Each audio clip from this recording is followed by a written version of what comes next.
کو کوئی فرق نہیں پڑے گا، فرق پڑے گا جس کا جینا مرنا پاکستان میں۔ تو میں آج ساری قوم کو پرامن احتجاج کے لیے آج دعوت دے رہا ہوں۔ اتوار کو 9 بجے سب نے پرامن احتجاج کرنے کے لیے نکلنا ہے۔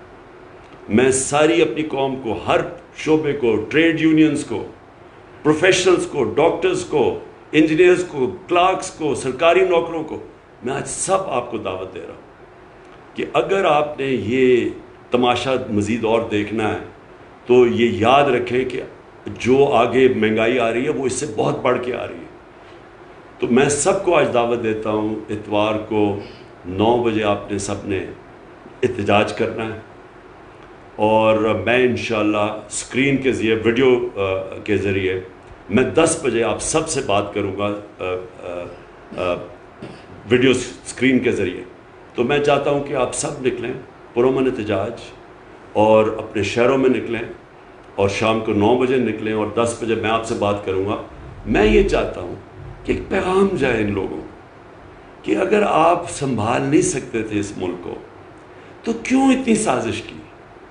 اگر آج آپ کہہ رہے ہیں کہ جی بارودی سرنگیں بنا دی گئی ہیں، تو کیا آپ کو ضرورت تھی کہ ایک ملک جو صحیح طرف لگا ہوا تھا اس کو کیوں آپ نے ڈیریل کیا؟ صرف اس لیے کہ اپنی چوری بچانے کے لیے۔ اور آج آپ ہمیں کہہ رہے ہیں کہ جی ہم کیا کریں، جی یہ تو بڑا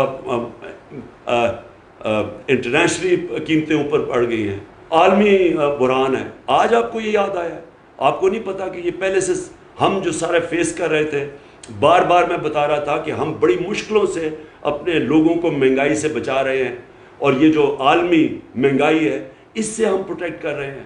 کس طرح ہم نے سبسیڈائز کیا؟ تب تو سارے لگے ہوئے تھے کہنے کہ جی اس کو کیوں اس نے پٹرول کی قیمت بڑھائی اور ڈیزل کی، اور مہنگائی کیوں کر رہا ہے؟ مہنگائی مارچ ہو رہی تھی ہمارے خلاف۔ تو آج میں سوال ان سے پوچھتا ہوں کہ جو آج آپ نے مہنگائی کی ہے، یہ سارے ملک کی تاریخ میں ایسی مہنگائی نہیں ہوئی، تو صرف اور صرف اپنے